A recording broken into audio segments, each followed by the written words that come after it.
하나님 말씀 보겠습니다. 하나님 말씀 마태복음 15장입니다. 21절에서 28절의 말씀. 우리 한 절씩 교독할게요. 제가 먼저 21절을 봉독합니다. 예수께서 거기에서 떠나서 두로와 시돈 지방으로 가셨다. 마침 가난한 여자 한 사람이 그 지방에서 나와서 외쳐하였다. 다윗의 자손이신 주님, 나를 불쌍히 여기십시오. 내 딸이 귀신이 들려 괴로워하고 있습니다. 그러나 예수께서는 한마디도 대답하지 않으셨다. 그때 제자들이 다가와서 저 여자가 우리 뒤에서 외치고 있으니 그를 돌려보내 주십시오 하고 청하였다. 그러나 예수께서는 대답하여 말씀하시기를 나는 오직 이스라엘 집에 길을 잃은 양들에게 보내시는 것을 따릅니다.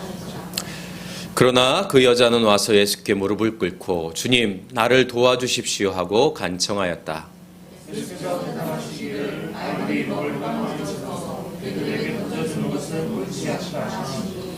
그 여자가 말하였다. 주님 그렇습니다. 그러나 개들도 주인의 상에서 떨어지는 부스러기는 얻어먹습니다. 함께 봉독합니다. 그제서 예수께서 그 여자에게 말씀하셨다. 여자야 참으로 내 믿음이 크다. 내 소원대로 될 것이다. 바로 그때에 그 여자의 딸이 나았다. 아멘. 제가 작년까지 해서 한 6년 정도 소위 튼튼 차량이라고 하는 것을 운행을 했어요. 요런 차입니다. 요런 차. 처음에 운전할 때 얼마나 커가지고 얼마나 무서웠는지. 그래서 6년 동안 하면서 이 차하고 그 다음에 두 번째 차가 이 차입니다. 세 번째 차가 이런 차예요. 그래서 차가 색이 좀 다르죠. 노란색에서 핑크색에서 또 민트색으로 이렇게 바뀌었는데 이 차가 특수차예요. 그래서 안에가 이렇게 확장이 되면 이런 공간이 나옵니다.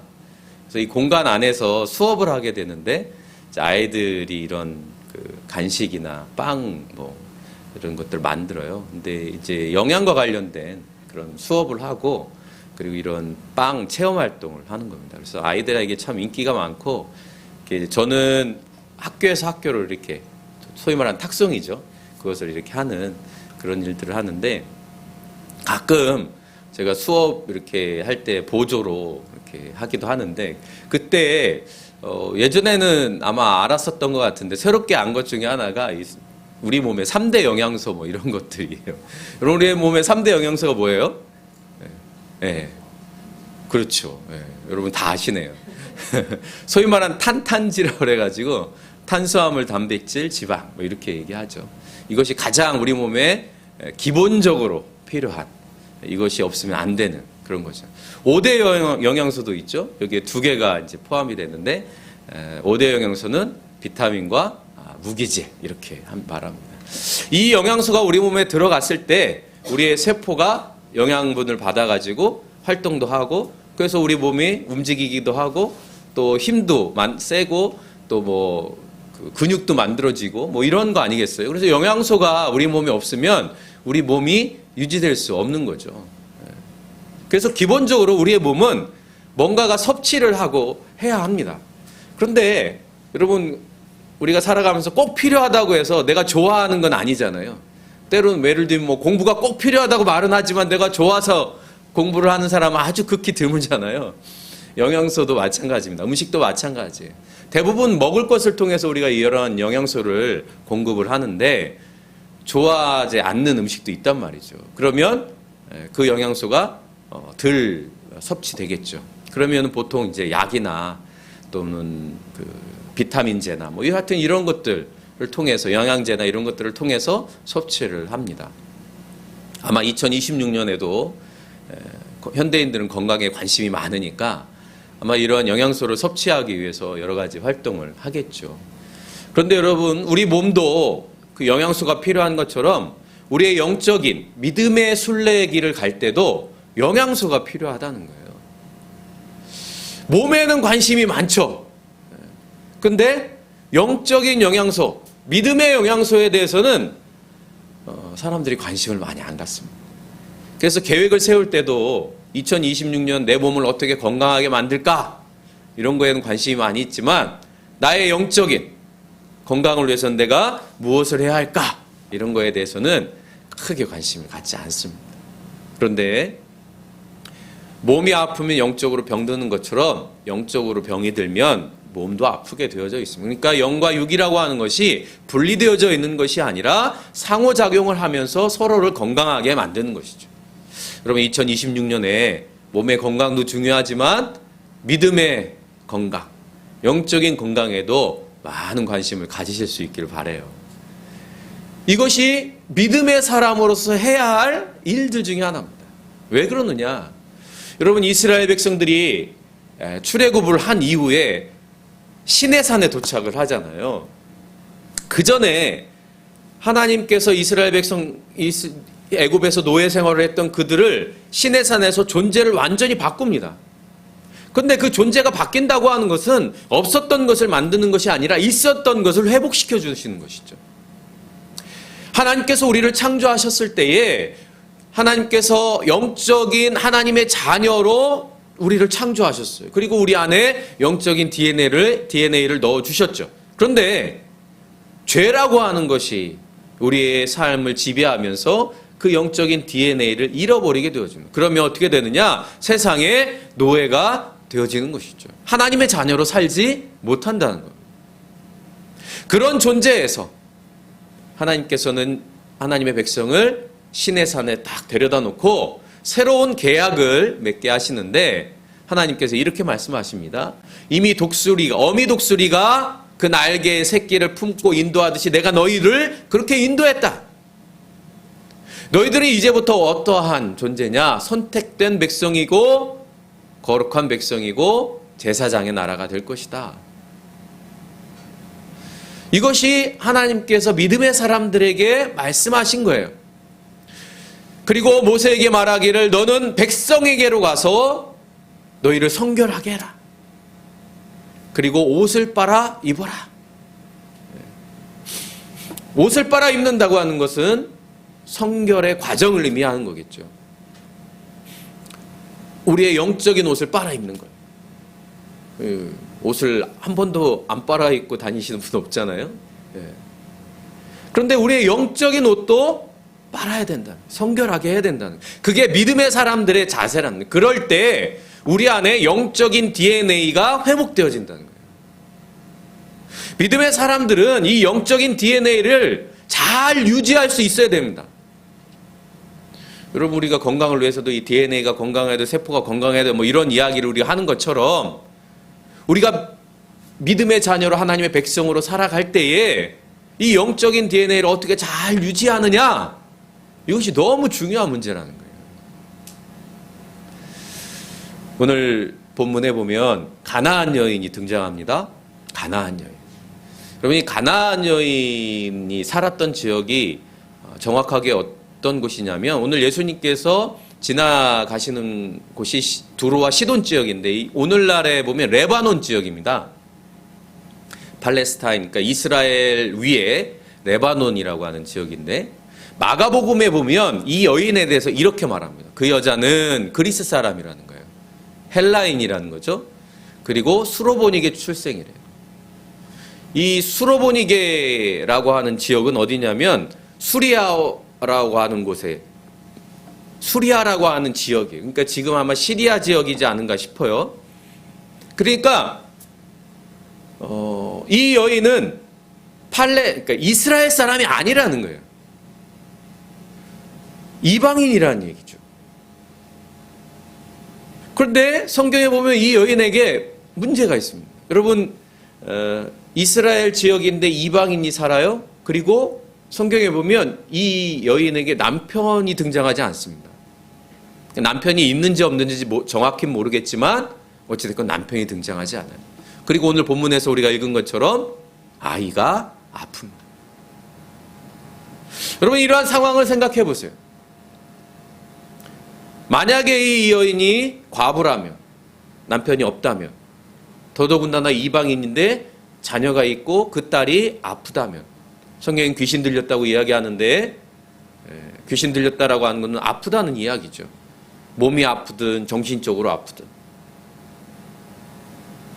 굉장히 힘들고 어려운 상황 아닙니까? 말할 수 없는 슬픔과 고통과 아픔, 절망 속에 있는 상황이죠.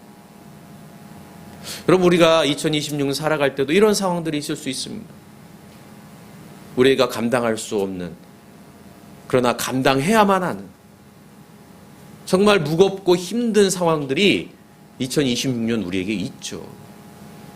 없으면 하는 바람이 있지만 우리가 경험한 것처럼 순식간에 갑자기 찾아오는 것이 어려움이고 고통이고 아픔이지 않습니까? 그럴 때 우리의 영적인 DNA가 건강하게 유지된다면 우리는 하나님께서 주신 새로운 은혜의 세계로 들어가게 된다는 거죠. 가나안 여인은 우리에게 그것을 보여주고 있습니다. 믿음의 영양소가 얼마나 중요한가, 이것을 잘 유지하고 이것을 위해서 노력하고 애쓰는 사람들이 어떻게 잘 견디는가. 그래서 고난 가운데에 인내하고 참고 견디면서 소망을 향하여 나가는가. 이것을 우리 가나안 여인은 보여주고 있습니다. 그러면 믿음의 영양소는 뭘까? 이 여인을 통해서 우리가 볼 수 있는 것은 첫 번째는 찬양입니다. 찬양. 자, 22절에 보면 이 여인이 예수님이 온다는 소식을 듣고 다윗의 자손이신 주님이라고 말합니다. 여러분, 다윗의 자손이다. 성경에 보면 다윗의 자손이라고 예수님을 지칭할 때가 여러 군데 있는데 대표적인 게 어느 때냐면 종려주일 때입니다. 종려주일. 예수님께서 십자가를 지시기 위하여 예루살렘에 입성할 때에 이스라엘 백성들이 종려나무 가지를 흔들면서 다윗의 자손이여 라고 외칩니다. 예수님을 찬양할 때에 보통 그렇게 다윗의 자손이라고 하는 이름을 부르죠. 바디메오라고 하는 앞이 보이지도 않고 거지인 사람이 있었습니다. 맹인 거지죠. 그 사람이 예수님을 향하여 다윗의 자손이여라고 말합니다. 다윗의 자손이라고 말하는 것은 주님을 찬양할 때 부르는 호칭이기도 해요. 여러분, 우리가 찬양이라고 하는 것을 생각해 보면 보통 노래 부르는 행위로 생각을 합니다. 또는 종교적으로 또는 예배의 한 요소로 생각합니다. 그러나 여러분, 찬양은 그런 것이 아닙니다. 찬양이라고 하는 것은 우리의 삶의 존재의 이유라는 거예요. 여러분, 이사야서 43장 21절 말씀 같이 읽어볼까요? 시작.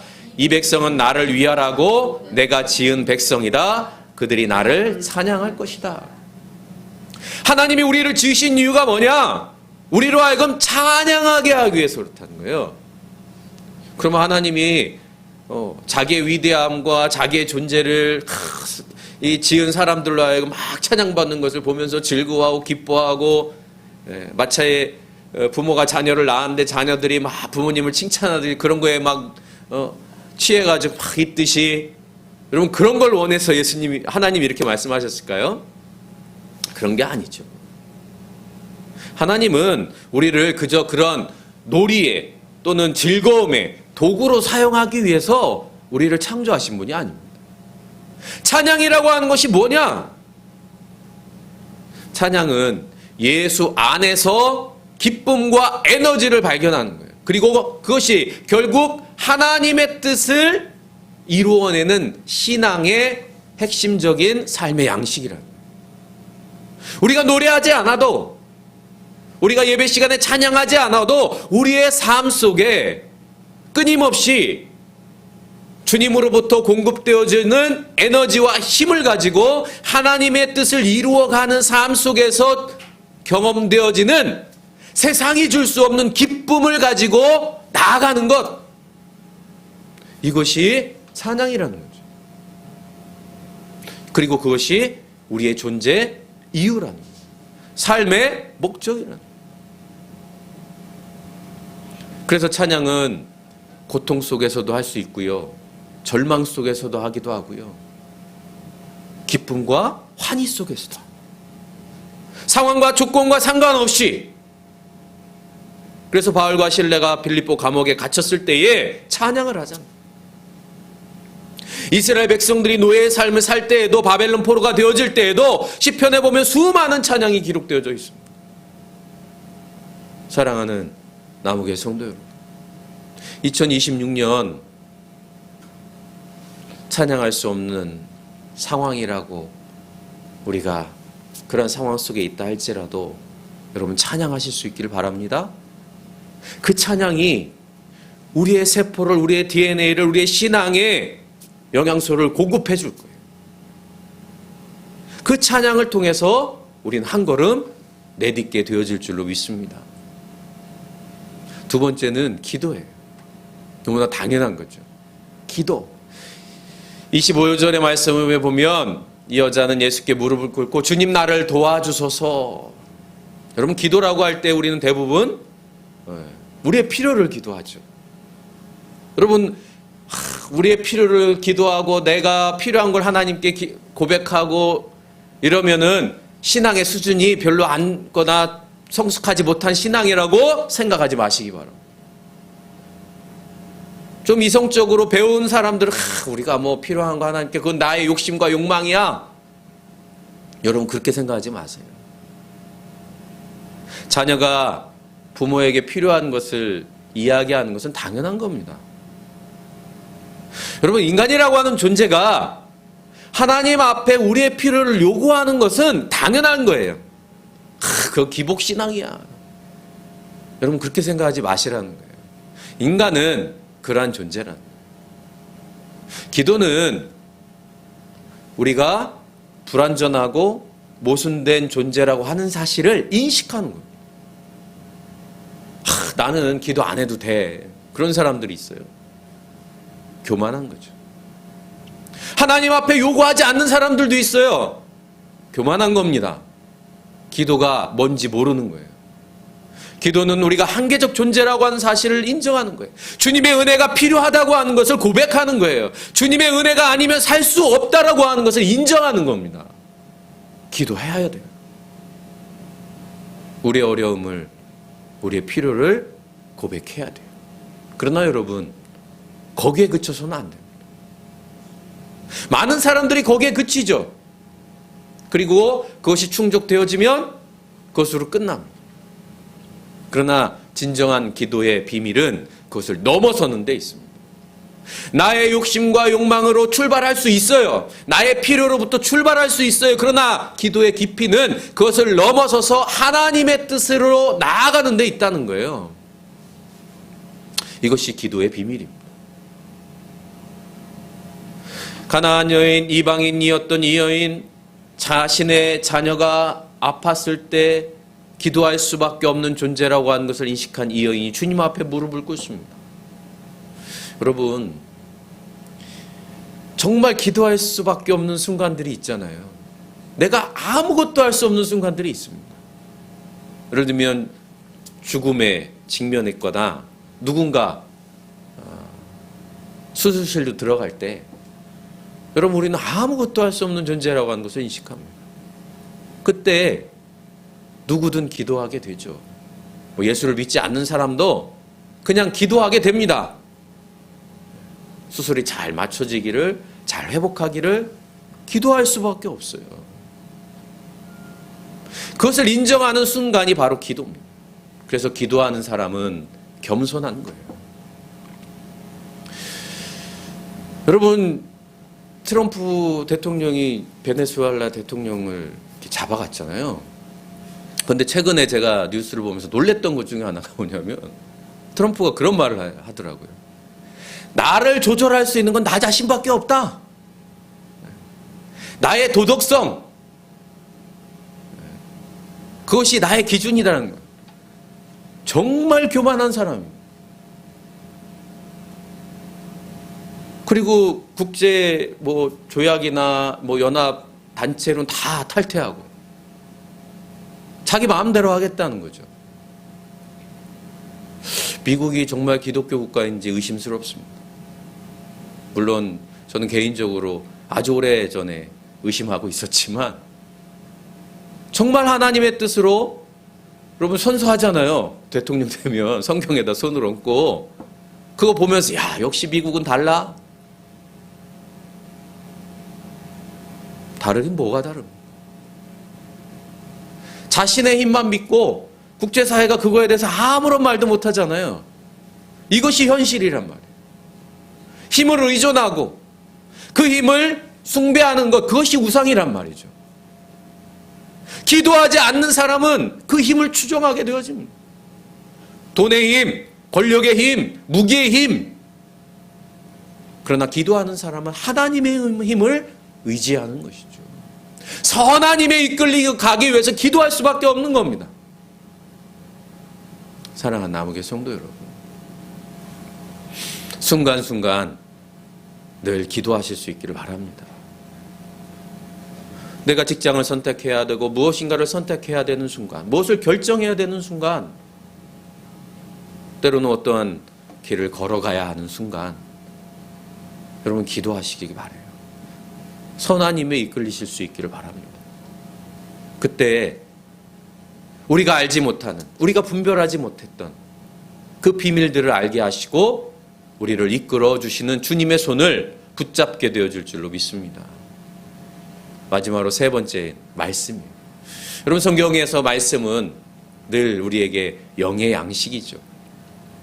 예수님이 시험을 받으실 때 첫 번째 시험이 돌을 떡으로 만드는 거였습니다. 그때 예수님 말씀하시죠. 사람이 떡으로만 살 것 아니다. 하나님의 입에서 나오는 모든 말씀으로 사는 거다. 인간이라고 하는 존재가 빵도 필요하지만 그것만으로 살 수 있는 존재는 아니다. 하나님의 말씀, 그것을 먹어야 한다. 에레미야 선지자는 이렇게 말합니다. 만군의 주 하나님, 저는 주의 이름으로 불리는 사람입니다. 주께서 저에게 말씀을 주셨을 때에 저는 그 말씀을 받아 먹었습니다. 주의 말씀은 저에게 기쁨이 되었고 제 마음에 즐거움이 되었습니다. 주의 말씀이 나의 기쁨이 되고 즐거움이 되었습니다. 여러분 이 고백이 2026년 우리의 고백이 될 수 있기를 바랍니다. 주의 말씀을 먹을 때에 기쁨이고 즐거움. 그런데 여러분 예레미야의 삶이 기쁨이고 즐거움이었습니까? 끊임없는 슬픔의 삶이었습니다. 사람들이 인정하지도 않습니다. 조롱합니다. 비난합니다. 감옥에 가두고 구덩이에 파묻습니다. 죽이려고 합니다. 그런데 어떻게 예레미야는 하나님의 말씀을 즐거움이고 기쁨이라고 말할 수 있을까? 끊임없이 하나님의 말씀을 먹었기 때문이죠. 그래서 요한계시록에 보면 하나님께서 요한 사도에게 이렇게 말합니다. 같이 읽습니다. 시작. 이것을 받아 먹어라. 이것은 너의 배에서 쓰겠지만 너의 배는 꿀같이 달 것이다. 말씀의 두루마기를 먹으라는 거예요. 근데 여기서 먹으라고 하는 것은 끊임없이 되새김질하라는 겁니다. 여러분 우리가 음식을 많이 씹어야 영양소를 충분히 흡수할 수 있습니다. 그래서 먹고 삼키지 않잖아요. 끊임없이 씹어야 합니다. 말씀도 마찬가지. 이 가나안 여인은 어떻게 말씀을 먹었을까? 여러분 가나안 여인이 예수님 앞에 우리 딸 좀 고쳐달라고 그렇게 말했을 때 예수님이 뭐라고 말합니까? 나는 이스라엘에게 불려진 거지 이방인 위해서 불려진 사람이 아니야. 그리고 어린아이에게 줄 것을 개에게 줄 수 없다. 이렇게 말한단 말이에요. 여러분 이 말씀을 들었을 때에 너무 모욕적이고 비난하고 조롱하는 말이 아닌가 이렇게 생각할 수 있습니다. 그런데 27절에 보면 이 여인이 놀라운 말을 하죠. 같이 읽습니다. 그 여자가 말하였다. 주님 그렇습니다. 그러나 개들도 주인의 상에서 떨어지는 부스러기는 얻어먹습니다. 여러분 예수님께서 말씀을 탁 하니까 이 여인이 말씀을 잘 받아먹는 거예요. 여러분 왜 이 여인이 이 말씀을 잘 받아먹은 것일까? 우리가 쉽게 생각하기에는 이스라엘 사람들은요 개를 부정한 동물로 생각했습니다. 그런데 헬라인들, 그리스인들은 달랐어요. 여러분 지금으로부터 250년 전에 그 박지원이 쓴 열하일기라고 하는 게 있잖아요. 이 청나라에 가가지고 거기에 대한 이야기를 한 건데 거기에 보면 이런 구절이 있습니다. 노파의 가슴팍에도 개 짖는 소리가 나는데 아까 주인 영감치보다 더 사납게 짖었다. 집주인은 슬그머니 품속에서 삽살개 한 마리를 끄집어내는데 크기는 토끼만 하고 털은 길이가 한 치나 되고 털 오리는 눈빛 같고 같이 희고 등골은 푸르스하고 눈은 노랗고 주둥이는 빨갛다. 높아도 역시 품속에서 삽살개를 끄집어내어 주 양주가 나에게 번갈아 보인다. 털빛은 마찬가지였다. 여러분 개를 어디서 끄집어낸다는 거예요? 품속에서. 여러분 품속에서 끄집어내는 무슨 개입니까 그게? 예전처럼 막 잡아먹는 개예요? 아니면은 집 마을 지키라는 개입니까? 집 지키라는 개입니까? 그런 개가 아니죠. 애완견입니다. 여러분 250년 전에 청나라에도 애완견이 있었다는 거예요. 여러분 헬라인들은 어떨까요? 고대 헬라인에도 애완견이 있었대요. 그러니까 이 여자, 이 헬라인, 이 수로보니게 여인은 아까도 말씀드린 그리스 사람이에요. 헬라인이에요.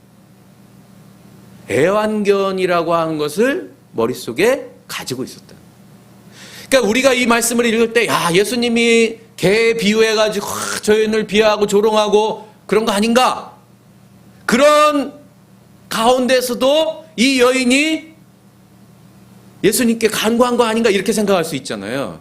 그런데 이 여인의 입장에서 보면 이 개라고 하는 비유가 그렇게 낯선 비유가 아니라는 거죠. 주인이 사랑한, 품에 안은. 그래서 이 여인이 말하기를 개들도 주인의 상에서 떨어지는 부스러기를 먹는다. 저는 뭐 애완견을 키우지 않지만 여러분 요즘 애완견을 너무 사랑하는 분들이 많잖아요. 애완견을 위해서 뭐 유모차처럼 이렇게 고가의 유모차도 사고 개하고 뽀뽀도 하고 개 먹는 개껌하고 씹어 먹기도 하고 예수님이 이 여인을 비하하는 것이 아니라는 것. 이 여인이 헬라인이라고 하는 것을 알고 그에 맞게 말씀을 하시는. 근데 이 여인이 그것을 받아 먹었다는 거예요. 그 부스러기를 얻어먹습니다. 사랑하는 남은교회 성도 여러분, 우리는 말씀을 읽을 때에 때로는 받아들이기 어려운 말씀도 있습니다. 때로는 이 말씀이 나에게 하시는 말씀인가? 이 상황에 맞는 말씀인가? 이상한데? 의심 가는데? 라고 생각할 수도 있습니다. 그런데 이 여인이 이 말을 하자마자 예수님이 말씀하십니다. 그 말씀을 하자마자 내 믿음이 크다. 사랑하는 남은교회 성도 여러분, 2026년 저와 여러분에게 하시는 하나님의 말씀, 예수님의 말씀, 성경이 우리에게 들려주시는 말씀을 잘 받아 먹으실 수 있기를 바라요. 잘 씹으실 수 있기를 바라요. 그럴 때 우리는 이 여인처럼 우리의 삶 속에 놀라운 경험과 신비로운 경험과 은혜의 경험을 하게 될 줄로 믿습니다. 그래서 이방인으로 아이가 아픈 어려운 상황 속에서 새로운 길을 열어가시는 주님의 은혜를 경험하게 될 줄로 믿습니다. 찬양과 기도와 말씀, 이것이 우리의 영적인 DNA를 건강하게 만들고 우리의 영적인 삶을 건강하게 만드는 영양소와 같은 것들이죠. 이 영적 DNA를 끊임없이 공급하실 수 있기를 바라요. 여러분, 우리가 영양소를 한 번 공급했다고 그것을 끝나지 않잖아요. 한 번 채워졌다고 해서 영원히 채워지는 게 아니잖아요. 마찬가지로 우리 신앙의 믿음의 DNA에 이 영양소들을 끊임없이 공급해줘야 우리는 영적인 삶, 믿음의 삶을 살아갈 수 있게 되어지는 겁니다. 2026년 그렇게 믿음의 여정을 잘 걸어가실 수 있는 저와 여러분이 될 수 있기를 간절히 바랍니다.